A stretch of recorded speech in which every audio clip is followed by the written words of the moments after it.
আচ্ছা, আপনি কি সেলসে ভালো করতে চান অথবা লাইফে সফল হতে চান? এই ভিডিওটা দেখতে পারেন।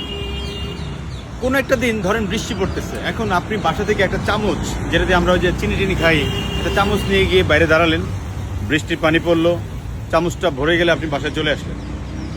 আবার কিছুক্ষণ পরে মনে করলেন যে না, আমি একটা গ্লাসে ভরবো, একটা গ্লাস নিয়ে বাইরে দাঁড়ালেন, 15-20 মিনিট, পানি পড়লো, ভরলো, আপনি এবার চলে আসলেন।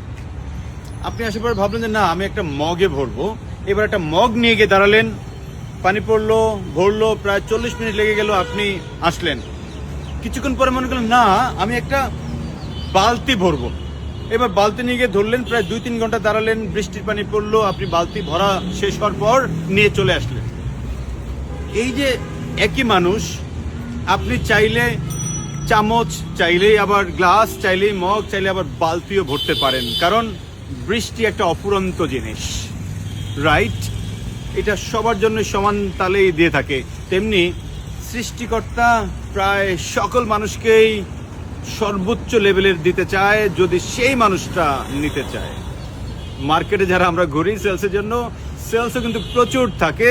এখন আপনি সেলস কতটুকু আনবেন, এটা আপনার চিন্তার উপরে ডিপেন্ড করছে, আপনার চাওয়ার উপরে ডিপেন্ড করছে, আপনি কতটুকু সময় স্পেন্ড করছেন তার উপর ডিপেন্ড করছে, আপনি কতটুকু কৌশল অবলম্বন করছেন তার উপর ডিপেন্ড করছে, রাইট? তার মানে আজকের পর থেকে যদি সেলস ভালো করতে চান, প্রথমে নিজের মাইন্ডসেটটাকে সেট করতে হবে। আপনি আসলে কি চান? বালতিতে ভরে আনতে চান নাকি চামচে করে একটু আনতে চান?